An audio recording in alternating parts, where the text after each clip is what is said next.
ಹಾಕಿದ್ರೆ ಸಂತೋಷ ಪಡಕ್ಕೆ ಸಾಧ್ಯನೇ ಇಲ್ಲ. ಯಾಕೆ ಅಂದ್ರೆ ನಾವು ನಡೆಯುವ ದಾರಿನೇ ಅಂತದ್ದು. ಈ ದಾರಿಯಲ್ಲಿ ಯಾರಾದರೂ ಅಡ್ಡ ಬಂದ್ರೆ ಅವರನ್ನ ಅಡ್ಡ ಸೀಳೆ ಸಂತೋಷದಿಂದ ನಮ್ಮನ್ನ ಬರಮಾಡಿಕೊಂಡವರಿಗೆ ಸುಖದ ಸಜ್ಜ. ಒಂದು ವೇಳೆ ಮೌನಿಯಾಗಿ ಬಂದು ನಮ್ಮ ದಾರಿಗೆ ಏನಾದರೂ ಅಡ್ಡ ಬಂದ್ರೆ ಅವರಿಗೆ ಈ ಲೋಕದಿಂದಲೇ ವಜ.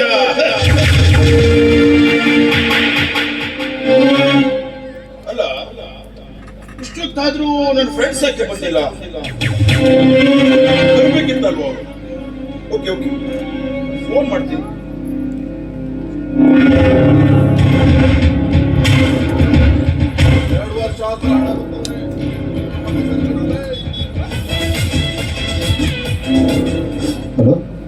ಹಲೋ, ಎಲ್ಲಿದ್ದೀರೋ? ನಾನು ನಿಮ್ಮನ್ನು ಬಂದು ವೇಟ್ ಮಾಡ್ತಾ ಇದ್ದೀನಿ. ಆನೆ ಬಂತೊಂದ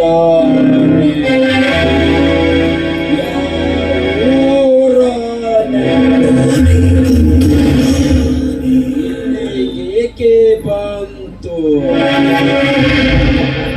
ಸರಕು ಹುಡುಕಿ ಬಂತು. ಯಾರೋ ನೀನು?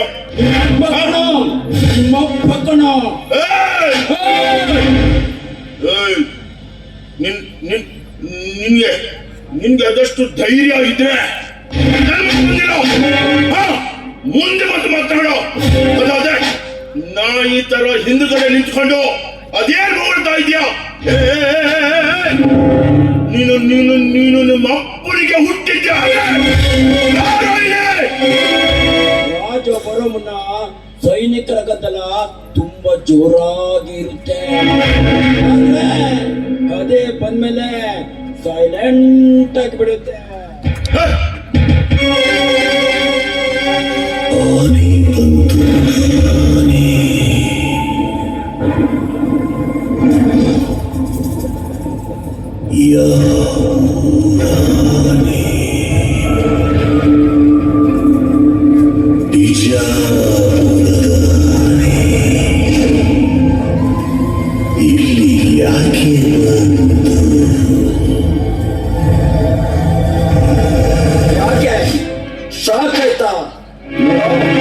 ನಾನು ನಮ್ಮ ಅಪ್ಪನಿಗೆ ಹುಟ್ಟಿದ್ದೇನೆ ಅಂತ ಗೊತ್ತಾಯ್ತಲ್ವ ನಿನಗೆ?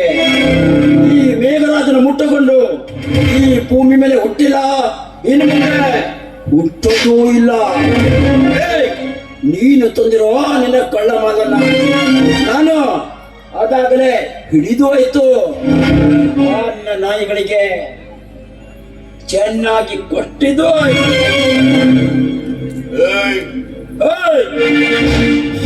ಮಾಡ್ತಾ ಇದೀಯಾ ನೀನು? ನೋಡು, ನಮ್ಮ ಬಗ್ಗೆ ನಿನಗೆ ಇನ್ನೂ ತಿಳಿದಿಲ್ಲ ಅಂತ ಅನ್ಕೊಂಡ್ರೆ ನೋಡು, ನಮ್ಮ ಬಗ್ಗೆ ಇಲ್ಲಿರೋ ಹತ್ರ ಯಾರಾದ್ರೂ ತಿಳಿದವರಿದ್ರೆ ಅವ್ರ ಹತ್ರ ಕೇಳಿ ನೋಡು. ಗುಡುಗು ಸಿಡಿಲಿನ ಆರ್ಭಟ ಹೇಗಿರುತ್ತೋ ನಮ್ಮ ಸೌಂಡು ಕೂಡ ಇರತ್ತೆ. ನಿನ್ನಂಥವ್ರನ್ನ ನಾನು ಅದೆಷ್ಟು ಜನರನ್ನ ನೋಡಿಬಿಟ್ಟಿದ್ದೀನಿ. ಯಾವ ರಾಕ್ಷಸರು ಬಂದರು ಅವರನ್ನು ತುಂಬು ಮಾಡೋಕ್ಕೆ ಸಮಯ ಬೇಕಾಗಿಲ್ಲ ಕಣ. ಆ ರಾಕ್ಷಸರ ಕತೆ ಹೇಳಿನೇ ಕಣ್ಣಲ್ಲಿ ನೀರು ತುಂಬಿರುವಾಗ ನೀನ್ಯಾವನು ಬಚ್ಚ? ನಿಮ್ಮಂತ ಹರಾಮ್ಕೋರರ ಮುಂದೆ ತೊಡೆ ಕಟ್ಟಲು ಬಂದ ಮೇಘರಾಜ್ ಕಣ. ಮೇಘರಾಜ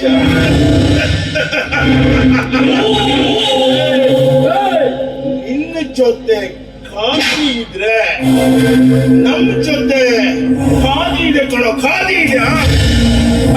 ಅದು ಅಲ್ಲದೆ ರಾಜಕಾರಣಿಗಳು ಎಲ್ಲರೂ ನಮಗೆ ಸಪೋರ್ಟ್ ಆಗಿ ನಿಂತಿದ್ದಾರೆ. ಈ ಬಿಸ್ನೆಸ್ ನಾವು ಈಗ ನಿನ್ನೆ ಮೊನ್ನೆ ಮಾಡ್ತಾ ಇದ್ದೀವ, ವರ್ಷಗಳಿಂದಲೇ ಮಾಡ್ತಾ ಇದ್ದೀವಿ. ಇನ್ನಂತ ನಾಯಿಗಳು ಅದೆಷ್ಟು ಬಂದು ಹೊಗಳ್ತವೆ ಹೋಗ್ತವೆ. ನೀನು ಬೊಗಳು ನಾಯಿನ ನೋಡಿರ್ಬೋದು, ಆದ್ರೆ ಅದಕ್ಕೆ ತೀವಿದಾಗ ಕಚ್ಚೋದನ್ನ ಅವತ್ತಾದ್ರೂ ನೋಡಿದ್ಯಾ? ಲೇ ಬೈರಾಗಿ, ನಾವು ದೇವರನ್ನು ಪೂಜೆ ಮಾಡುವ ಆ ನಮ್ಮ ದನಗಳನ್ನು ಕದ್ದು ಬೇರೆಯವರು ಮೋಸಕ್ಕಾಗಿ ಮಾಡ್ತಿರಲ್ವಾ, ನಾಚಿಕೆ ಆಗುತ್ತಿರುವೇನೋ ಈ ನಿನ್ನ ಜನ್ಮಕ್ಕೆ? ನಾಚಿಕೆ ನಾಚಿಕೆ ನಾಚಿಕೆ ಮಾಡೋಕೆ ನಾವೇನು ಸೂಳೆ ಜೊತೆ ಸಂಸಾರ ಮಾಡ್ತಾ ಇದ್ದೀವ? ಸೂಳೆ ಜೊತೆ ಸಂಸಾರ ಮಾಡ್ತಿದೀವ ಅಂತ ತಿಳ್ಕೊಂಡಿದ್ಯಾ? ನಾವು ನಾವು ನಾವು ನಾವು ನಾವು ದುಡ್ಡು ಮಾಡ್ತಾ ಇದ್ದೀವಿ ಮಗ, ದುಡ್ಡು ಮಾಡ್ತಾ ಇದ್ದೀವಿ. ಈ ದುನಿಯಾದಲ್ಲಿ ದುಡ್ಡಿದ್ದ ಒಂದು ಮಾತ್ರ ದುನಿಯಾ ಕಣ. ದುಡ್ಡು ದುಡ್ಡು ಮಾಡೋಕೆ ಇರೋದು ಯಾವುದೇ ಒಂದು ಅಧಿಕಾರ ಬೇಕಾದ್ರೆ ಅದನ್ನು ನಾವು ಮಾಡ್ತೀವಿ, ಅದನ್ನು ನಾವು ಮಾಡೇ ಮಾಡ್ತೀವಿ. ಯಾವ ಗಂಡುಗಳು ಬಂದರು ಅವರನ್ನು ತುಂಡು ತುಂಡು ತತ್ತರಿಸಕ್ಕೆ ಸಮಯ ಬೇಕಾಗಿಲ್ಲ ಕಣಲ್ಲೇ. ಪುಣ್ಯ ಕೋಟಿ ಕತೆ ಕೇಳಿದ್ರೆ ಕಣ್ಣಲ್ಲಿ ನೀರು ಬರುತ್ತೆ. ಆದ್ರೆ ಅದೇ ಪುಣ್ಯ ಕೋಟಿಗಳನ್ನು ಮುಟ್ಟಿದ್ರೆ ನಿಮ್ಮ ಮೈಯಲ್ಲಿ ರಕ್ತ ಹೇಗೆ ಸುರಿಸಬೇಕೆನ್ನೋದು ಈ ರಾಜನಿಗೆ ಚೆನ್ನಾಗಿ ಗೊತ್ತು ಕಣೋ, ಚೆನ್ನಾಗಿ ಗೊತ್ತು. ನೋಡು, ನಿನಗೆ ಇದೇ ಲಾಸ್ಟ್ ವಾರ್ನಿಂಗ್. ಮುಂದೆ ಏನಾದ್ರೂ ಕಂಟಿನ್ಯೂ ಆದ್ರೆ ಮಗನೇ ಏನೋ ಈ ಭೂಮಿ ಮೇಲೆ ಹುಟ್ಟಿದೆ ಅನ್ನೋದು ಚರಿತ್ರೆಯಲ್ಲೇ ಇರಲ್ಲ. ಲೇ ಬಿಟ್ಟಾಗೆ ನೀನು ಬೀಸೋ ಗಾಳಿನ ನೋಡಿರ್ಬೋದು, ಆದ್ರೆ ಇಂತರ ಗಾಳಿನ ಯಾವತ್ತಾದ್ರೂ ನೋಡಿದ್ಯಾ? ಏ ಬೈರಾಗಿ, ಇಂದು ಹೋಗ್ತಾ ಇದ್ದೀನಿ, ಪುನಃ ಒಂದೇ ಬರ್ತೀನಿ ಕಣೋ, ಒಂದೇ ಬರ್ತೀನಿ ನಿನ್ನ ಜನ್ಮ ಚಾಲಾಡಲು. ಅಲ್ಲಿಯವರೆಗೆ